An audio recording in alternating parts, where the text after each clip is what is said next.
बिस्मिल्लाहिर्रहमानिर्रहीम वस्सलातु वस्सलामु अला सय्यिदिल अंबिया वल मुरसलीन वलक़द यस्सरनल क़ुरआन लिज़्ज़िक्रि फ़हल मिन मुद्दकिर।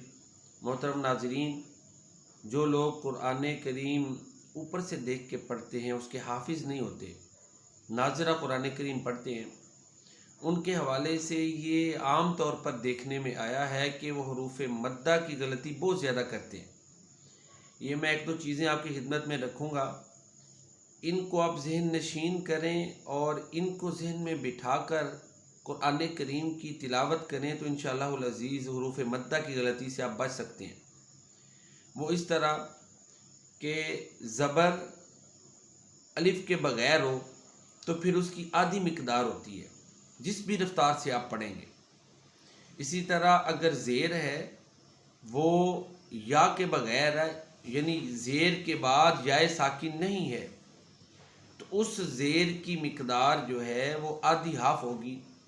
इसी तरह पेश के बाद अगर वाव साकिन नहीं तो उस पेश की मिकदार भी आधी होगी। अभी मैं आपके सामने मिसाल रखता हूँ।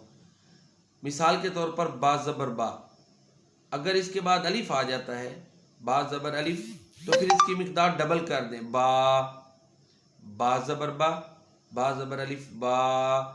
मिकदार को डबल करने से अलिफ पैदा हो जाता है, और अगर मिकदार को आप हाफ कर देंगे तो अलिफ ख़त्म हो जाएगा।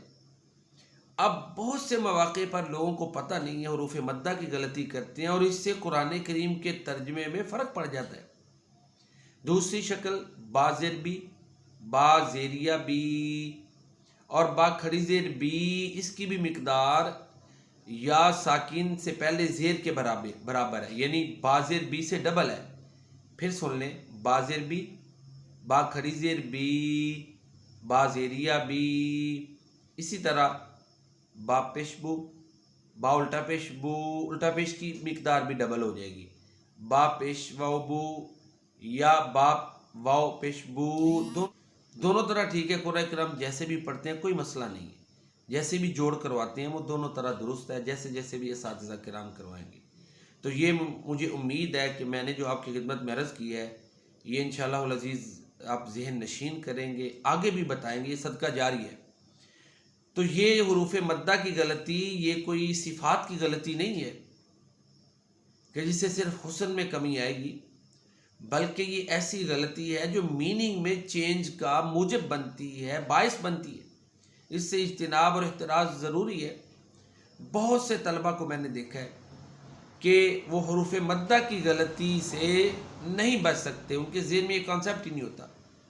बाज़ इसको इस तरह भी कहते हैं जी 1 सेकंड के बराबर आप जो है ना वो लंबा करें तो अलिफ पैदा हो जाता है। मसलन बा ज़बर बा ज़बर अलिफ बा, 1 सेकंड की मिकदार बढ़ाएंगे तो अलिफ पैदा हो जाएगा, या भी पैदा हो जाएगी, वाव भी पैदा हो जाएगी, यानी हरूफ मद्दा पैदा हो जाएंगे। ये दूसरी शक्ल है। मैंने एक तजुर्बा बताया कि डबल मिकदार कर दें, जितना आप लंबा करते हो उसे डबल। बा ज़बर बा ज़बर अलिफ बा खड़ी ज़बर बा ज़ेर बी, बा ज़ेरिया बी, बा खड़ी ज़ेर बी, झटका नहीं देना, बी इस तरह नहीं करना, बी आवाज़ को छोड़ देना है। बा पेश बू, बा उल्टा पेश बू, बा पेश वाव बू। तो ये एक ऐसी चीज़ थी जो देखने में आई, मुशाहदे में आई। मैं अक्सर तलबा को बताता हूँ, मुझे उम्मीद है कि आप अहबाब को इंशाअल्लाह अज़ीज़ फ़ायदा होगा। इसी तरह आइंदा भी मैं कुछ नाज़रा कुरान के हवाले से टिप्स जो है ना वो आपकी खिदमत में पेश करूँगा। तलफ़्फ़ुज़ की बेहतरी के लिए भी अल्लाह ताला हम सब को कुरान करीम के साथ मोहब्बत करने की तौफ़ीक़ अता फ़रमाए, इसको पढ़ने की तौफ़ीक़ अता फ़रमाए, समझने इस पर अमल करने की तौफ़ीक़ अता फ़रमाए। कुरान करीम को अल्लाह ताला हमारे लिए हुज्जत बनाए, बाइस नजात बनाए। कुरान करीम को अल्लाह ताला मेरा और आपका सिफारिशी बनाए। आमीन। अस्सलामु अलैकुम।